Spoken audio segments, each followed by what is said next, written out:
So I'm joined here with Mark Erlenwein. He's the 2022 New York State Principal of the Year. He's a principal at Staten Island Technical High School, one of the top high schools in all of New York, and even considered one of the top high schools in the country. So that being said, I'm sure many people have a lot of questions about you, about the school, probably about what's going on in here with all these decorations. And how you happen to take things to the extreme for your students.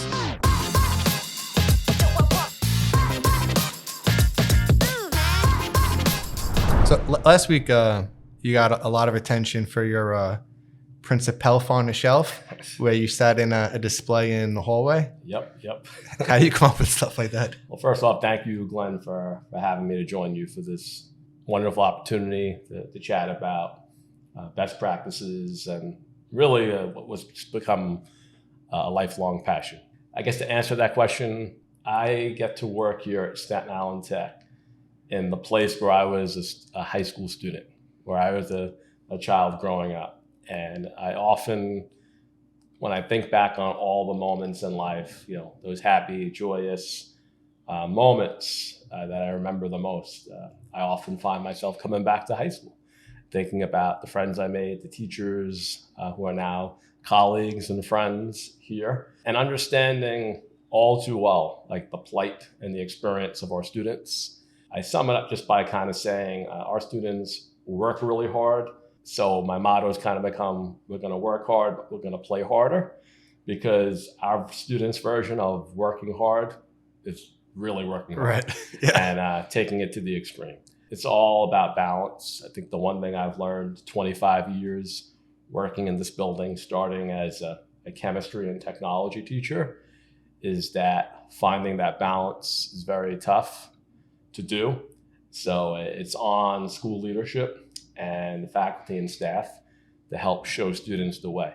So sometimes that involves putting yourself in a shelf, dressing up as an elf, and just doing anything and everything just to make the students pop, to surprise them, to get them to smile or laugh. And I guess just strategically this year, I did it at the beginning of the day. If you could start off your day, I believe, with a smile and a laugh and a positive, good gesture, the domino effect that takes place after that is so important and meaningful. Right. Something to do with, right? Yeah. First impressions are lasting impressions. I really believe that. So why not do that in a school setting? Why not give that to the kids? They deserve it, in our opinion, in my opinion. So that's kind of where it comes from. Just a very simple notion. We're being asked to reimagine schools. There's always these phrases in education that kind of come and go. And the thing right now that we keep on hearing about is we need to reimagine schools. What does that look like? Right. It's totally different. The principal didn't sit in the display dressed as an elf or as anything when I went here. Yeah, it's a different approach, but reimagineering, coining a Disney phrase and Right. a Disney term. I think there's a lot to be said for the things that Disney does well, that works for them, even though it's a theme park and entertainment industry. I think they always strive to achieve customer satisfaction and return, right? The return to their parks. I think the school is the same thing. Like, you want the students to come to the building each day, show up, be happy, ready to learn. So how do you translate that beyond just the entrance of the building and into the classroom? That's really where the magic is happening, right? The Principelf on the shelf is just, that gets you one here, of many maybe, things. that puts a smile on your face. But once you sit in that seat in the classroom, that's where the true magic is happening. That's one of the things I'm proudest of, that our faculty and staff. You talk about reimagineers. They have just simply brought it. This Principal of the Year acknowledgement, whatever, I handed over to them. Like, I would not have been given that opportunity or recognition without all their hard work. So it's pretty modest, but you do deserve a lot of respect and attention for the things you do. This is your 10th year, right? My 10th year as principal at Staten Island Tech, 25th year in this building.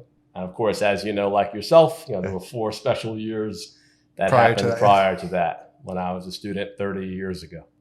Was there like a stunt or some fun thing you did for students that stands out over those past 10 years? Because the Principal on the Shelf got a lot of attention, but it was definitely not the first thing you've done. It's one of like probably hundreds of things. Yeah. You know, I'm just going to keep on bringing this back to the metaphor, because my son and I, Mark Jr. and I, and my wife, have always had an affinity for theme parks, right? And if we're going to use the metaphor of Disney again, who are the casting characters? There are teachers. Mm-hmm. Who are in your high school years, in your formative school years, who are the household names that echo through, the four walls, the kitchen table, the dining room table? It's the teachers, it's the faculty and the staff. So really just amplifying, celebrating, and lifting them to enable them to give their best selves. I think that one of the greatest parts about our practice here at Staten Island Tech was to say, okay, you're a pretty incredible physics teacher. So what else can you do? And then take that what else and turn it into a club, or turn it into another opportunity for students to engage. So there's a lot that you offer now that wasn't offered when I went. You have teachers who are able to offer those things. We also have like the rooms available that didn't exist prior. Yeah. What are some of those things that students could experience here? One thing that was always very evidently clear is, they use the term gifted and talented. Okay, take that for whatever it is. But wow, are our students gifted, talented, and artistic? I mean, the absolute artisanship that our students possess, well beyond their acumen for an intellect and that skill set. How do you take that and leverage that in a classroom setting? So like one of the biggest things that we've done is take our instructional framework, because at the end of the day, it's always got to come back to, and not to sound like the educator in the room, but that's what we're here to do ultimately, is to educate students. But how can you turn the word education and turn it into something that's very attractive? A sexy word versus a dirty word, right? Changing our instructional framework to the 4 C's. So collaboration, creativity, critical thinking, and communication skills. So always having that present in our classroom, where we're encouraging students to collaborate and communicate, be creative, and employ critical thinking skills. So one of the ways we've been successful in doing that and taking learning outside of the classroom is to create a makerspace. Makerspaces are high-tech, low-tech, no-tech spaces that foster creativity and get students to make things. And they're often connected with STEM or STEAM education. And the irony here at Staten Island Tech is those teachers are probably the last teachers who are in that room. Our English teachers, our history teachers, our foreign language teachers, our physical education teachers, our mathematics teachers occupy that space and get students to take a concept and then bring it to life. Take a mathematical concept and bring it to life. Do you think there's an advantage to having someone who isn't necessarily in that field leading it? Do they bring like an outside view or a different creativity that? So that's an interesting question, in that one of the things we've been exceptionally lucky and fortunate at doing is attracting really talented teachers who come from that actual world. Like, for example, the gentleman who teaches our introduction to STEM and robotics class is an engineer. Our makerspace teacher is not only a computer scientist, but a commercial artist. That's her license. That's what she does. That's what she did for a living. The people who are leading the work in the classroom and outside of the classroom are industry professionals. Our students are being given opportunities to use industry tools. It doesn't make sense to ask a student to do something that they're not going to do outside of this building in the real world. So that's where I guess when you went to school here and I went to school here, where we've always tried to make that true. It's the standard now. Like, it's got to be something connected to what's going to happen outside in the real world, and a skill that they need. For instance, like we teach students introduction to audio visual engineering. So they're basically learning storytelling. They're learning how to run a high definition professional TV studio and do on-site locations. We're not creating the next hundreds and hundreds of Francis Ford Coppolas and Steven Spielbergs or George Lucas's. That's not the goal. The goal is, similar to what we're doing right now, filming this, storytelling. And our students are not going to be giving 7-minute PowerPoint presentations in the future when their Right. boss asks them for a pitch. They're going to be making a movie. So how do you do that? So like that's where the practice has really shifted. Even when it comes down to teaching writing, how you apply mathematics, like where does it live in the real world? Taking that one step further to, okay, where you can't necessarily always make it tangible, what else can you do to make it interesting? In our AP calculus classes, I have teachers who have taken gamification to the extreme, like absolute incredible examples of after you've learned a concept, you've taken it as far as you can, get ready for that assessment. Now what? So they turn these lessons and create these lessons into these competitions. This happens in AP chemistry. This happens in AP calc.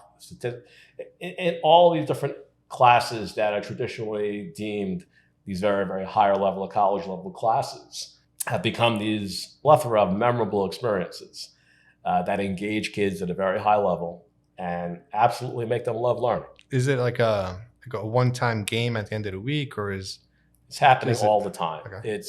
And I think to the credit of our teachers, their ability to curate and share and allow me, like one of the unique things our teachers allowed me to do, every single one of our teachers allowed me to film in their classroom the students when I come to observe and visit them. Whether I'm doing a formal observation, which is a contractual thing, or they just invite me to come in the room. There's mutual trust that I think over 25 years I've worked hard to gain and garner. So for me to be able to film and capture that and then go through the editing process, publish it on social media, it does a couple of different things. Number one, it opens a door and a window for our parents, the community out there who's wondering about what we do. They can see it themselves. I like to think of this building as containing walls built of glass, doors built of glass. We're completely transparent. This is what's happening inside the classroom. And as I'm doing that, I'm very explicitly and intentionally curating all these lessons so I can share them with other teachers. Like, hey, you should really see what Miss Asher did in her AP Calculus AB class the other day using gamification. And then saying just, you should see it. Here's the link. Watch it and get inspired, get excited. And, of course, having a 15-year-old son, all of us who have children of which we ask, how is your school day? What did you do today? Good. Great, good, nothing. This has been an interesting opportunity to change and flip the answer. Right. To, well, tune in, folks. Tune in. The parents can see everything going on. Yourself, what's going on. And just, there's nothing greater than celebrating your staff. I'm so proud of what they do. They show my appreciation for them, and then to show others what they're doing. It just makes sense. It's a good practice. It's awesome. There are a couple of things STEM related going on too. Like, I think, is it the Makerspace or is it an engineering class that has the CNC machine?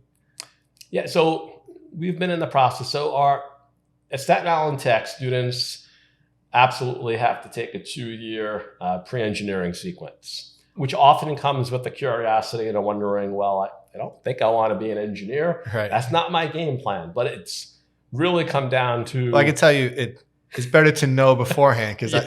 I got my degree in civil engineering. Well, started civil, but went to mechanical, and then now right. totally different.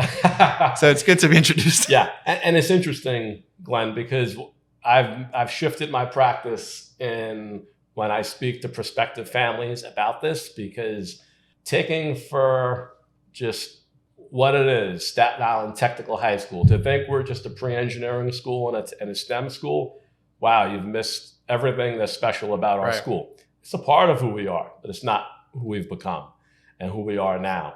But the STEM program, and I make a point of talking to prospective families, parents, and students about this, is that the pre-engineering sequence are really the most vital and important, in my opinion, in our opinion, transferable skills and tools that you're going to need in every walk of life. For example, in the Introduction to Audiovisual and Engineering class that every 9th grader takes for a half a year, that's going to teach you storytelling. That's going to teach you, number one, how to work with a team of students. They'll learn how to run every piece of equipment in that TV studio. And this is an industry level television studio. I've been told in some cases this is better than what we have at the news station. Wow. Students are genuinely learning how to run It's all only that. a few years old, or 5 years old, something like that. It's been around. We've had it probably close to 7 to 10 years now. Oh, I wow. want to say it's been a blur. Seems new to me. It's been a long time, but as we've kept the equipment upgraded and kept it evolving, its use is invaluable because it's teaching students how to work as a team, how to be creative. Students enjoy the class, and most importantly, storytelling, like how they themselves can be the content creator and the prosumer. Like there's those who produce and consume at the same time. We've all become prosumers, Right. in some way, shape, or form. So we're teaching students how to do that. It's a vital tool. They're going to need that in every walk of life. Second half of the 9th grade, they're taking the Introduction to STEM and Engineering class. That teaches problem solving once again. And what has actually interestingly become is the first time our students truly learn how to fail.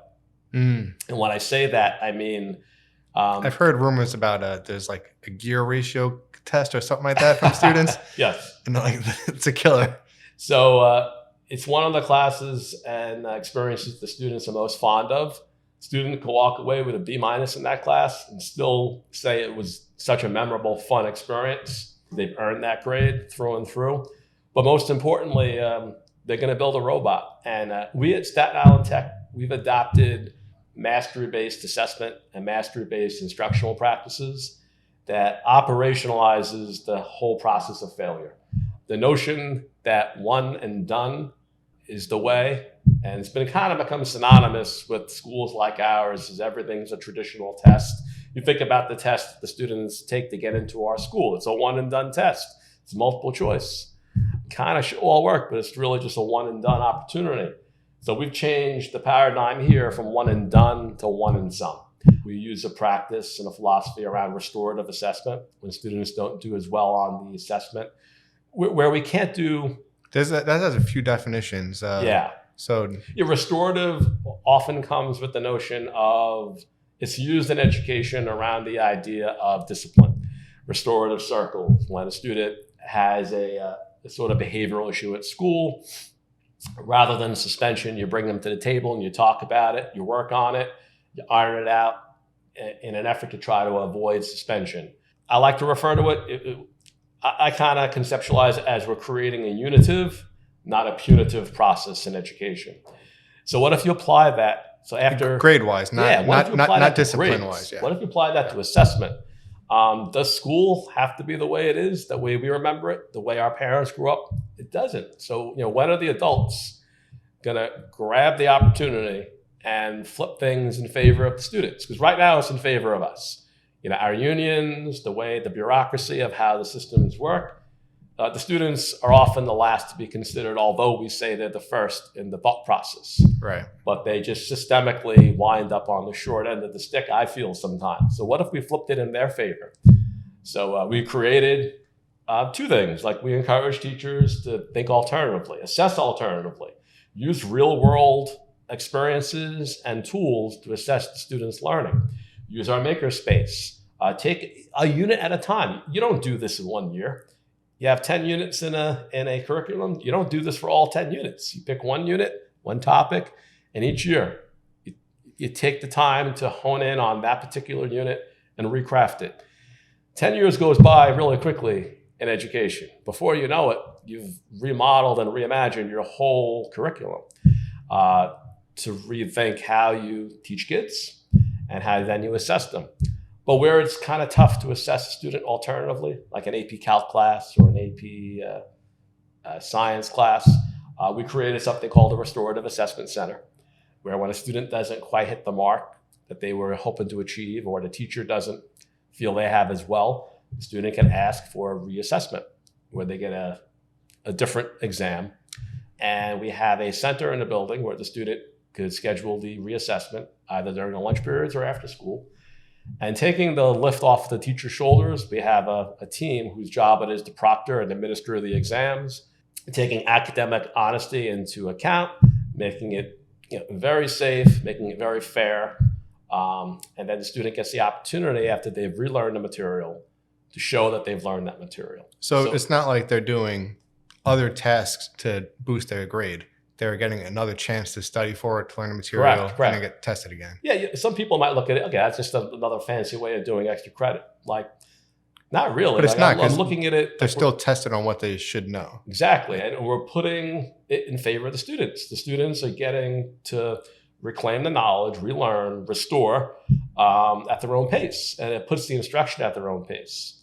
And in turn, what a lot of teachers have done and are beginning to do, and we're figuring out how to scale this school-wide, because it has to look different in different disciplines. You can't do this in every class the same way. It looks very different. Teachers are taking more time for shorter, more frequent, smaller exams or quizzes rather than large unit exams. Assessing a little bit more frequently, but in shorter bursts, where the students get the multiple opportunities. And what they have found is they have been able to complete and go deeper into their curriculum, so more breadth versus just topically what they typically cover. They've been able to go deeper than they have before. The students' disposition on this is that they now, I think, really feel that their teacher is a partner versus just this person who gives them a grade. Right. And there's a mutual respect here and a partnership that goes well beyond the traditional experience that students and teachers once had. They can see that the changes are like in their favor. Like, it's to support them. It's not like they should be thankful, I guess. Yeah. Not necessarily be thankful, but like they appreciate the change that I made to make their lives easier. And I think that's indicative of real life, Glenn. I mean, I think of all the times, I moved my office from the second floor, which is now the Career Development Center. I felt so far disconnected from the faculty and staff when they walked in the morning. I was missing a vital opportunity to take the temperature and the climate of the building before the day ever started. Matter of fact, I was missing an opportunity to impact the temperature and turn a frown upside down. Right. Start the day off right, like you mentioned. Off positive. Maybe that'll translate to what happens in the classroom with the students. So once I did that and just really getting a chance to chat with the teachers and talk and understand and really cultivate this idea around what education can look like and what assessment can look like, this began to shape and come together. And in essence, what we've began to see happening is there's been a tremendous drop off. I won't say disappearance, because I'm sure it happens in other ways. Academic dishonesty, it's just not happening anymore. Why? Because the students see an alternative. The students, I don't have to make an unhealthy decision or a poor decision if I didn't get the material to write the first time. Like I said, I moved down into the general office. So when a teacher comes up to me and says, I'm not going to get that report to you that you asked for on time today, fine. Just a conversation, just establishing a relationship and asking for a second chance or an extension. That's it. The answer is always going to be yes. We work to yes. So why are we doing that for kids? Why doesn't that exist in the classroom? Why doesn't that exist in the process? So figuring that out, and it hasn't happened overnight. It's taken 10 years to get to this point, to come across and sell the why. And selling the why hasn't been too tough, because the fight that our students experience each day, just to be them. And a lot of the teachers here were students here also. They understand it firsthand, just like you did. Yeah, having an ever-growing number of alumni who've returned to become teachers, administrators, and such, there's a deep understanding, and devotion to that mindset. I always use the acronym, TECHIES, TECHIES is an acronym for, techies, think excellence can happen in everything. Wow. Think excellence can happen in everything. That's the acronym for techies in my book. In every situation, maybe? Which is a problem and a curse. And it's a blessing and a curse. Yeah. To think that excellence can happen in everything without the expectation that failure will probably come first before you ever achieve excellence. We've worked really hard to operationalize failure and to make that a part of the process, and to make students truly believe that failure is an opportunity versus a final measurement or judgment or mark. I think about the things in my life I love and enjoy the most. I love being at an amusement park. I'm a huge wrestling fan, WWE fan. So, this spectacle of attending one of their events definitely has rubbed off on me. So really, it just comes down to making a strong first impression, making the school can't miss, making the moments memorable. We pay a lot of money to go on a 4-dimensional ride, right? And at Disney, why can't school be a 4D ride? Why can't you feel it, smell it, see it? So that's what we kind of do here. I mean, I guess the principal on the shelf thing is just one small example. If you looked really closer and walked our hallways, you'll notice when you walk in, it smells like waffles. I did notice purpose. that. Yeah, that's on purpose. We found this aroma, this company that actually same technology that Disney uses to kind of pump in smells into different atmospheres. That's the 4D, right? Yeah, that's the 4D experience. The sight, smells, and sounds of Staten Island Tech. When the bells ring at Staten Island Tech to tell you to go to your next class, it's not a bell, it's a song that students help curate, that change every day throughout the course of the year. I have heard that Nintendo theme before as one of the songs, or yeah, it depends on Beatles the time of year. Sometimes. Yeah, the holiday. It's the holidays. There'll be a lot of holiday music, representative of all the cultures and diversity within our school. So when it comes to those special times of the year where the holidays are upon us, I like to try to do something a little extra special. I think remembering very clearly as a student here how hard our students worked and how hard I had to work. My motto has kind of become our students, work hard, so they got to play harder, because our students' version of work hard is to really work hard. Yeah, it's intense. So the idea of creating the balance by making it light, making school enjoyable. Who's to say what school is supposed to look like and feel like? Why can't it be fun? How do you make it can't miss? How do you compete against everything else that grabs our students' attention? I've heard you say before you called it kind of like Imagineering, right? Like yeah, I mean, we're going being back asked to Disney reimagine. and the 4D, yeah. Like in education right now, the term reimagine comes up frequently. Reimagining the school experience. So we've taken that to heart here. I mean, we have a school full of reimagineers. We're reimagineering what school feels like and how it interacts with our students' life before and after school. Yeah, it's awesome. So aside from the fun stuff that goes on here, I know there's a lot of things that are offered here that are relatively new. They didn't exist when I was here. Some of them are STEM related. Some may fall under, I guess, STEAM, right, with the arts. Can you tell me about some of the tell us about some of the things that are offered? Yeah, so I mean, to think, and it just, when you hear the word and the name of our school, Staten Island Technical High School, I think the biggest misstep and misnomer is just to assume that we're a technical school and it's just STEM. And that's the furthest thing from the truth, with as far as we've come in redefining and reimagining the experience here at our school. We have set out to attract and recruit the best of the best educators in each of the various fields that we offer. And I think what we do exceptionally well, and what was transitioned and changed, is our students are going to go on to some of the best colleges and quite expensive. So I feel it's imperative and on us to help them try to figure out as much as possible while they're in high school where they want to lean and put their energy and their efforts on towards post-secondary school. And because our students are really good at a lot of different things, and it's the blessing and a curse. You graduate from the school academically exceptional. So how do you figure out that one thing you want to do that call your career? So we've instituted a career development center here at Staten Island Tech, where starting at the end of the 9th grade, you can get your first paid internship.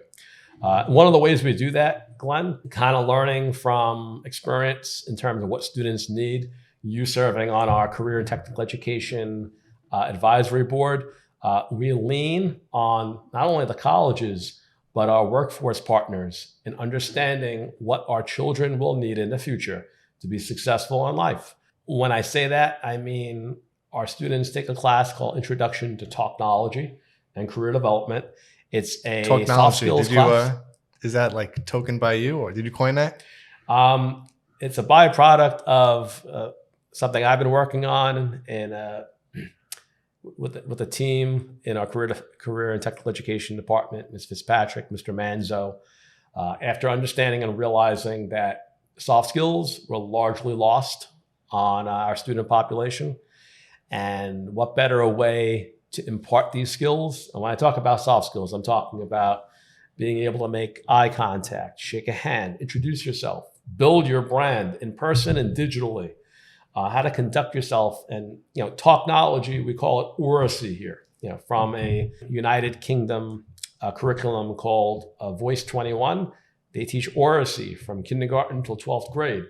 So we fused that program along with the Hope Skills. Bob Wolf's the founder of Hope Skills, which takes all the mechanics of soft skills, speaking effectively, and in teaching those students in a course that they have to take in the 9th grade once a week. And the course is taught by the work-based learning coordinator, whose job it is to put students into internships. So at the end of the 9th grade, what awaits our students is their first job, but doing something that they find interesting.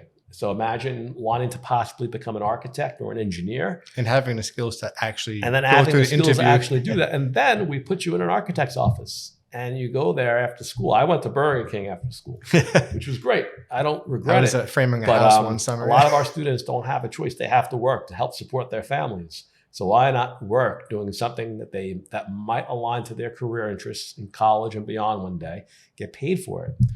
We've been so successful with this that out of the 1,370 students, 720 students last year, from last summer to this summer, were enrolled in paid internships, earning $1.5 million Wow. in income. Yeah, personal income for them as students. So I think that's one of the biggest things I'd say is we've transitioned to extending learning outside of the classroom through work-based learning, really just transitioning away from traditional grades. We don't use numerical grades here at Staten Island Tech. We use letter grades and mastery-based assessment code grades. We've transitioned away from one and done assessment to one and some. You get multiple opportunities and chances. We've been working hard to operationalize failure, where failure is seen as an opportunity versus a final judgment. But how do you actually turn that into a process in the classroom? We're utilizing a lot of alternative assessment. We're using industry tools and problem-based learning and project-based learning in place of traditional assessments to assess whether or not the students understand the material and can connect it to the real world and application. And then where we can't do that, and you're a more rigorous course like an AP Chem or an AP Calculus A, B, and BC, using a lot of gamification to really engage and make the experiences fun for students, and utilizing a restorative assessment center to give students a second chance. So when a student doesn't do well on an assessment, they can ask the teacher for a reassessment, schedule a session in the reassessment center, which is run by other staff members. So the teachers don't have to do the proctoring and all the additional extra lift of monitoring that. So it takes that off the teacher's shoulders and gives the students an opportunity during their lunch or after lunch periods or after school to reassess after they've relearned the content that they didn't learn the first time. Or quite honestly, like in the real world, sometimes we need a second chance. Like that happens in the real world. It's not like they're doing extra credit to get a higher score. No. They actually have to learn it. They have to be tested on it. Similar to the first test. Right. And then if they do better, then they get a better exactly. grade. I look at it as a metaphorical U-turn in the academic road, in the academic pathway. If you can get off the exit, go back and try it again, why not? Why can't education be like that? Education is often viewed as very punitive, and we're trying to make it unitive, where the student sees the teacher as a partner versus this very old school way of looking at that relationship between I learn from you and you assess me, you tell me how well I'm doing. It's really kind of like partnership adversaries in the past in some cases. So doing that has created a greater sense of confidence. It's eased the stress of our students. The things that students don't like about, I'm not saying that stress is negative, like stress is necessary. With high achieving students, and just any student for that matter, like the amount of stress and the aura that school creates, this punitive feeling we got to do something about that. So just what we've really worked at hard here at Staten Island Tech is to put things in favor of the students. I think the bureaucracy of any system, our unions and such like that, who do really great work, understandably, but sometimes students get the short end of all best and good intentions, right?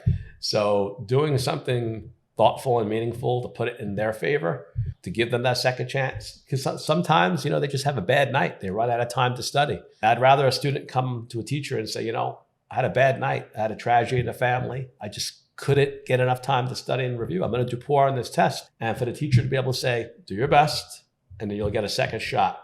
Let's see how you do on the test. You get a second shot to prove yourself, relearn the material. And if that gives the student an option other than to cheat or choose academic dishonesty when there's a shortcoming or they run out of time, well, that's the championship moment, because that builds trust, that builds empathy, that builds communication skills that you need in the real world. In the real world, faculty and staff ask me for second chances and extensions all the time. And we try to work towards yes all the time. So why not do that for kids? Makes a lot of sense, especially if you think about the purpose of school and education, right? You're supposed to, the goal is to teach them, right? Not necessarily just to test them on everything. So if they're going to end up learning the material, then give them the opportunity to. Yeah. I think we as educators lose sight of that sometimes, which is why I think at commencement time, I got so fed up with hearing that cliche of, failure is an important part of the process. And that became such a cliche thing to say in commencement speeches. I'd roll my eyes. And I promised I'd never use that in a speech until I could actually operationalize it. And that's what we've done. We've created a practice of failure where it's okay to fail. I like to call it a fail, sail, and trail success. Fail, first attempt in learning. That's the acronym. Second attempt in learning. Third attempt in learning. So fail, sail, and tail success. It's a process. Awesome. You do a lot in the school. Like you make yourself available to the students here, to the teachers. Your office used to be up on the second floor. You moved it down here to be more, I guess, in touch of what's going on and making sure you have your finger on the pulse, right? Being involved. It takes a lot of time and energy to be the principal of this school. But I know that you also reach out to other schools and in support with giving them resources, bringing students into the school. You invite fifth graders and seventh graders to the school. Tell me a little bit about why you do that. It's all about relationship building. I think the biggest fail of any system is to create so much distance between the people who run the system and can make the greatest impact and the people who you serve, right? So when you allude to my second floor office, I moved to the general office, a smaller room. It's like it's like a galley, like on a sailboat. More like a galley, right?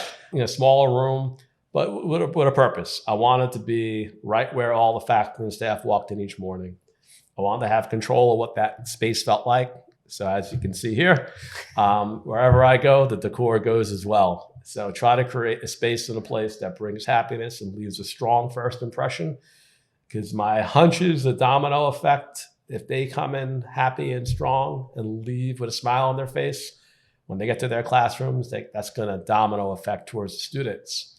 I started using a mobile desk this year where I just set myself up in the first, second, third floor, in the hall, anywhere in the hallways. And that's pretty crazy. I'm sorry. That's pretty crazy. I can't imagine seeing that. The amount of emails, reports, and compliance items that we have to conduct has only grown. So what do you do to create that balance? So in order to get out of my office, I created a mobile office. And what that means for me is I get to be accessible to students, faculty, and staff in the hallways while I'm typing an email. There I am. You want to find me? It's not going to be hard to find because my mobile desk has lights on it. It's blinking. You can't miss me. So taking that same philosophy and practice and then applying it to our elementary and our middle schools, creating the visit program that invites fifth and seventh graders and then gives parents opportunities to come here more regularly. When you click on the Contact Us button in our school website, little do most people know that goes right into my inbox. Wow. You're going to get an email back and a response from the principal of the school. So I really, truly value and find importance in being accessible to the people who you serve and work with. I try to uphold the idea that if you reach out to me, I'll get back to you within 24 seconds, minutes, or hours upon your first outreach, because that's important. The expectation is that these questions and these outreaches and these communications go unfounded and unheard. And we've worked really hard to create and reestablish what communicating with the high school could feel like and be like. Just all that work that we've put out there. Like, one of the things I'm proud of, our visit program, which you're a part of, bringing 5th and 7th graders in on a regular basis, but doing it intentionally through figuring out feeder school patterns like PS 78 and IS 49. 5th graders and 7th graders come to our school together, and they get a tour from Staten Island Tech students who went to 78 and 49. That's really awesome. They get to, and it's all instructional. They go into our TV studio, they get a TV studio lesson, a robotics lesson, a Russian lesson, AutoCAD lesson. Then they get a specialized high school admissions test lesson from Cadell Prep, courtesy of you. And all we hope is when they leave, they go back home that night and they're so excited about Staten Island Tech. They tell their parents about it, their grandparents, their siblings. And then we become an option for them. This school in 10306 area code, that to a student in 10330 somewhere on Staten Island might have never thought of going into that neighborhood, right. Our neighborhood. That's real. When you talk about diversity and how we can improve upon diversity, for everything that the city is trying to do and we try to do as educators, it all comes back to establishing trust and relationships with the people in the community who we serve. And without that, everything else is just noise. Yeah. Everything else sometimes is looked upon as disingenuous because it doesn't really connect with the people who you're trying to connect with. So like going there and giving a speech about the school and saying you're welcome is much different than having them come here, experience it, and realize that they are welcome. And they see older students who go here that right. went to their school, they could relate to them. Yeah, if I'm being deemed as the person or the face that runs the place, you should be able to connect with that person. Yeah. So it's awesome. Yeah. How do you think that the students here would describe you? How would they describe me? It's an interesting question. As I've grown more comfortable doing what I do, I mean, this has been a 25-year journey for me. With 4 years prior to that, whereas I was a student here, I'm nowhere near the person I was where I began. And if you ever told me as a student here in the 1980s that I'd be this person doing what I'm doing now, I would say you're crazy. That's not who I am. So this place has had a great influence on who I've become. How students possibly look at me? I started as that principal in a 3-piece suit with a vest and a tie and the shirts and all that stuff. And I've transitioned towards more school spirit wear my Techomaniac shirt, my Staten Island Tech hoodies, more casual. I hope they see me as approachable. Sometimes they might not even see me because I don't know if I look like them because age, as much as I don't want to think 30 years has passed by, it has. I hope they see me as friendly, approachable, someone they could talk with, someone they trust, someone who cares. Try to show them it's okay to have a sense of humor is so important. It's okay to have fun. It's okay to love what you're doing. Right. It's okay to be a geek. It's okay to be a nerd. I'm the biggest geek. I'm the biggest nerd, admittedly. It's okay to be corny. And I credit that to our kids. I remember distinctly, and when I went to high school, you could classify the different types of groups of students. And now I just see it's all meshed as one. Like, the beautiful thing about our school now is the 9th graders are friends with the 12th graders, 11th and 10th graders. There's no barriers between social norms. There's just this beautiful mixture of friendships and relationships across grade levels, religions, creeds, belief systems.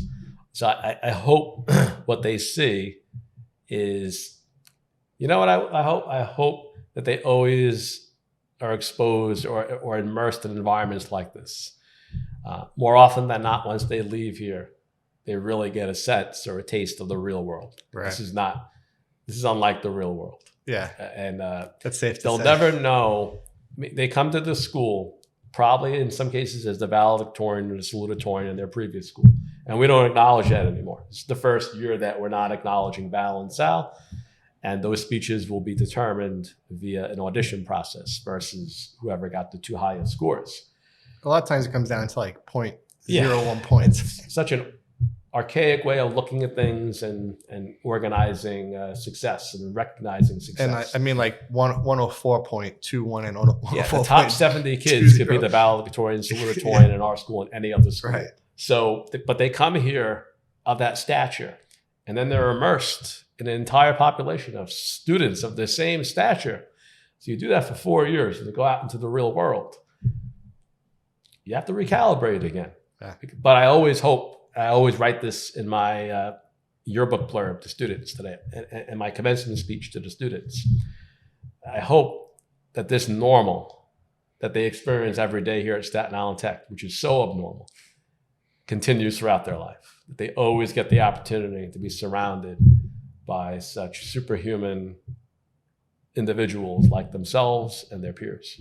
It's awesome. Yeah.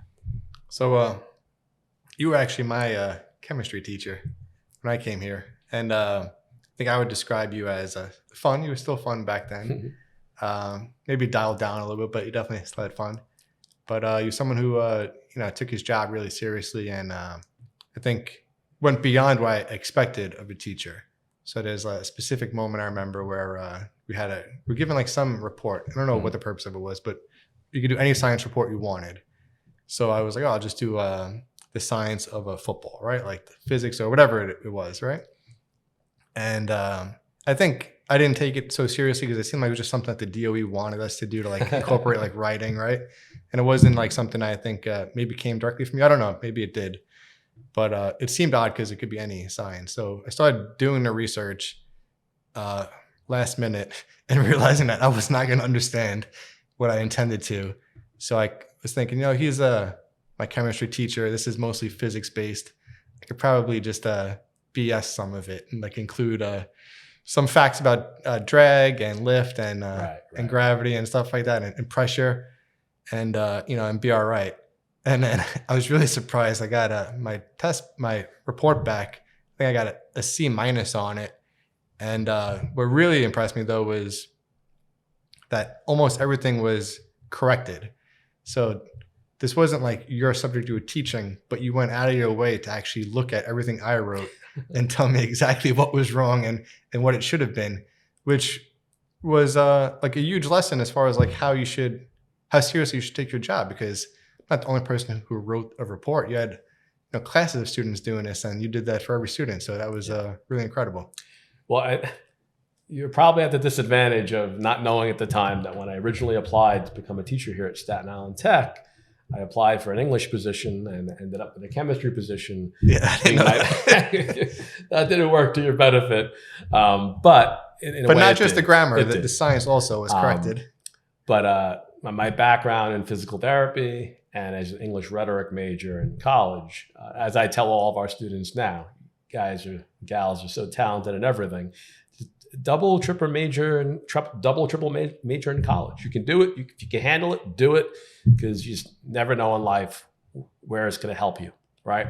And at that time, I was heading some of the research in the physical therapy department at the College of Staten Island that was around not in my favor. Advanced human assessment, where we actually would look at how human beings interact with physical objects, taking kinesiology and mechanics, biomechanics into play. So if I recall correctly, makes a lot of sense now. Yeah, no, your article, the application resonated with me in a different level.